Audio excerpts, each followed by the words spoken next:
Hello बच्चों, good morning all of you. और पिछले वीडियो में हमने नाइट्रोजन साइकिल पढ़ा था, जिसमें हमने पढ़ा था कि नाइट्रोजन जो है कैसे हमारे वातावरण से पौधों की जड़ों में पहुंच के वहां से अमोनियम NH4 NO2 NO3 कैसे बनाता है। ये सब कुछ हम पढ़ चुके हैं। अब बारी है नाइट्रोजन फिक्सेशन पढ़ने की।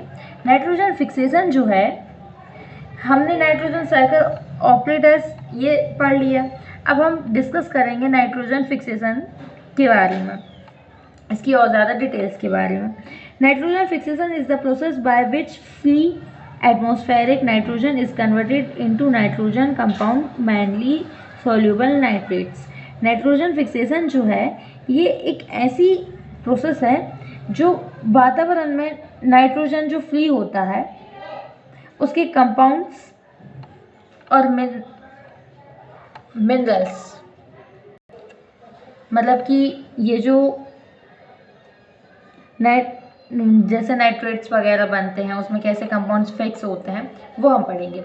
इन नेचर बायोलॉजिकल नाइट्रोजन फिक्सेशन मतलब BNF takes place through micro organism containing the enzyme nitrogen which catalyses the, मतलब कि हमारे वातावरण में बायोलॉजिकल नाइट्रोजन फिक्सेशन, BNF का फुल फॉर्म क्या है? बायोलॉजिकल नाइट्रोजन फिक्सेशन एक ऐसी जगह लेती है जहाँ पे छोटे छोटे माइक्रो ऑर्गेनिज्म होते हैं जिससे अमोनिया बनता है।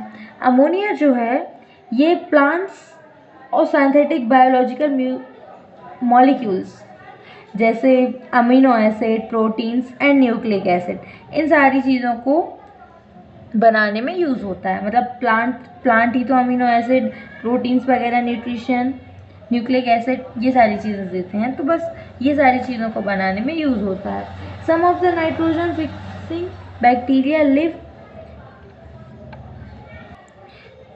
बहुत से ऐसे नाइट्रोजन फिक्सिंग बैक्टीरिया होते हैं जो कि इंडिपेंडेंट होते हैं, मतलब किसी पे भी डिपेंड नहीं होते हैं, ऑर्गेनाइज्म होते हैं, तो इनको free living nitrogen fixing bacteria कहा जाता है। अदर्स जो होते हैं साइम्बायोटिक एसोसिएशंस, जो टू ऑर्गेनाइज्म जो नेचुरली डिपेंड होते हैं, हर किसी पर डिपेंड होते हैं, जैसे प्लांट्स या अदर ऑर्गेनाइज्म पे। देखिए, कुछ लेगुमिनस प्लांट होते हैं जैसे कि मतलब मटर का प्लांट हो गया, या कुछ चटपटे स्पाइसेस पौधे होते हैं ना, जैसे लाल मिर्च, हरी मिर्च के पौधे। ये जो हैं ये सिम्बायोटिक नाइट्रोजन में बैक्टीरिया को फिक्स करते हैं, लेकिन इनकी जो जड़ें होती हैं वहाँ पर, जैसे आपने कुछ पौधे और कुछ पेड़ होते हैं, सभी डिफरेंट टाइप के। जैसे स्पाइसेस के जो पेड़ होते हैं वो थोड़े से छोटे होते हैं और उनमें स्पाइसेस लगने लगते हैं। मिर्ची का पेड़ देखा होगा आपने, काफ़ी मतलब छोटा होता है, मुश्किल से आधे 1 मीटर, और उसके बाद उसमें मिर्ची लगना शुरू हो जाता है। तो ये जो पौधे होते हैं ये लेगुमिनस प्लांट कहलाते हैं, और यही प्लांट जो है वो एटमॉस्फेयर में अपने नाइट्रोजन को फिक्स करके अदर लेगुमिनस प्लांट को देते हैं।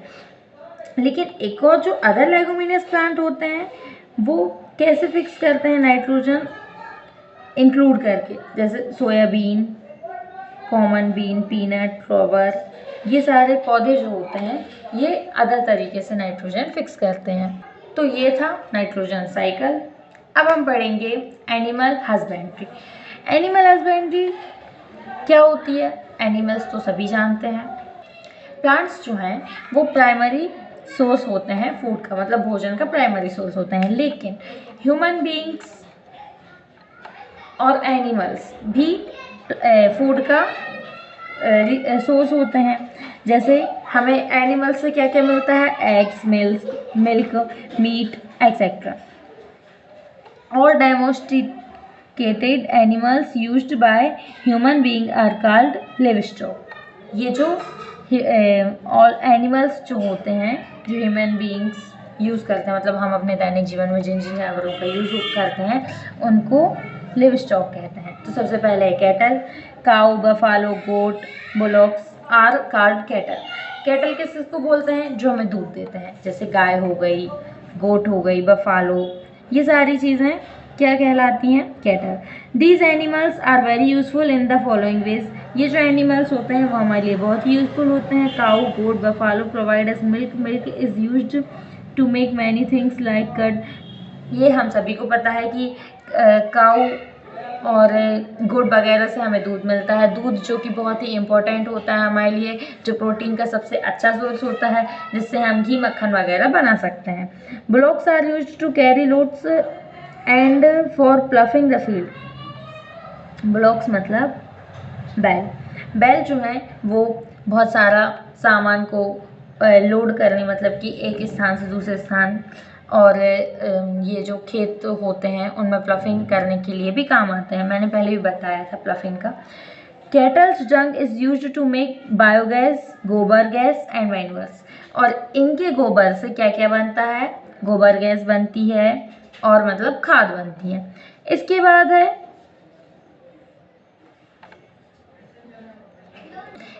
पोल्ट्री। पोल्ट्री फॉर्मिंग और rearing of poultry birds like hen chicken is done by. मतलब कि इसमें कुछ ऐसे एनिमल्स आ जाते हैं, छोटे छोटे बर्ड्स आ जाते हैं जो एग्स और चिकन प्रोवाइड करने में आते हैं, तो इनको क्या कहते हैं? पोल्ट्री। इसके बाद है फिशरी। फिशरी नाम सुन के ही पता चल गया होगा कि जो फिश वगैरह होती हैं उनको फिशरी बोलते हैं। Fish are very good source of proteins, क्योंकि फ़िश जो है वह सबसे अच्छा प्रोटीन का सोर्स होता है ना, क्योंकि मीट तो वहीं से मिलता है ना। चलिए, अब हमारा ये चैप्टर यहीं पर होता है फिनिश। अब आप नेक्स्ट वीडियो में अपना चैप्टर नंबर 2 न्यू चैप्टर पढ़ोगे। तो ये आपके क्वेश्चन आंसर है, क्वेश्चन ए, क्वेश्चन बी, क्वेश्चन डी। तो आप लोग मैच कर लीजिएगा। आई होप आप लोग मैच कर लेंगे, और ये आपका होमवर्क है। इससे पहले, ये वीडियो ख़त्म करने से पहले मैं आपको पूरा चैप्टर एक बार फिर से रिवाइज करा देती हूँ। तो देखिए, सबसे पहले हमने इस चैप्टर में एग्रीकल्चर की डेफिनेशन पढ़ी थी कि एग्रीकल्चर किसे कहते हैं। ये आप लोग रीड कर लीजिएगा। Food grains, pulses, T and coffee, vegetables. Pulse means दालें होती हैं, T and coffee vegetables, fruits, और फिर टाइप्स ऑफ क्रॉप्स पढ़े थे, जिसमें हमने रबी क्रॉप्स और खरीफ क्रॉप्स पढ़ा था। रबी क्रॉप्स जो है वो अक्टूबर-नवंबर से स्टार्ट होती हैं और मार्च-अप्रैल में ख़त्म हो जाती हैं, मतलब मार्च-अप्रैल में कटाई हो जाती है, अक्टूबर-नवंबर से उगना स्टार्ट होता है। और खरीफ क्रॉप्स जो हैं वह जून-जुलाई से स्टार्ट होती हैं और सितंबर-अक्टूबर में कट जाती हैं। जैसे रबी क्रॉप्स का एग्जांपल है, जैसे वेट, ग्रेन, पीस, मस्टर्ड, मतलब कि गेहूँ, पीस, मटर, ये सारी चीज़ें। और खरीफ क्रॉप्स जो है ये चावल, ग्राउंडनट, कॉटन, ये सारी चीज़ें खरीफ क्रॉप्स में आती हैं। फिर इसके बाद हमने स्टेप्स इन्वॉल्व इन एग्रीकल्चर पढ़ा था, एग्रीकल्चर प्रैक्टिस, जिसके अंतर्गत ही हमने सारी चीज़ें पढ़ी।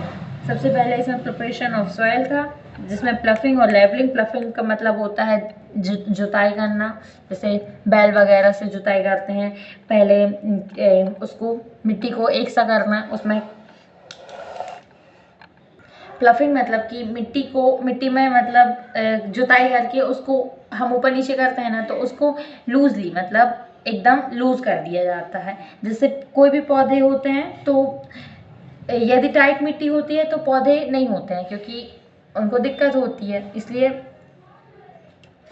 मतलब कि जैसे पहले के जो पौधे होते हैं, पहले उसी खेत में कोई पौधे को उगाया गया, तो उनकी जो जड़ होती हैं वो छोटी छोटी मिट्टी में रह जाती हैं, तो उसी के लिए प्लफिंग की जाती है, जिसमें आपने देखा होगा हल टाइप का रहता है, उससे जोता जाता है, तो वो प्लफिंग कहलाती है। इसके बाद हमने लेवलिंग पढ़ा था।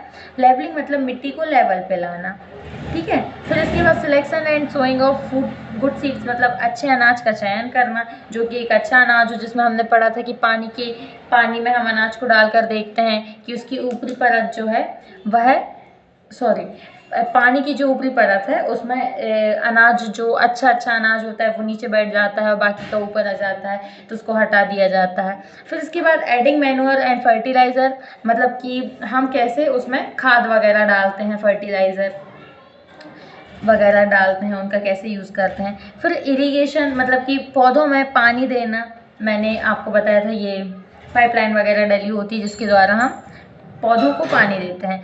फिर इसके बाद था वीडिंग, जिसमें अनवांटेड प्लांट्स जैसे ये गाजर घास वगैरह ये उग जाती है खेतों में, तो उसको कैसे हटाया जाता है।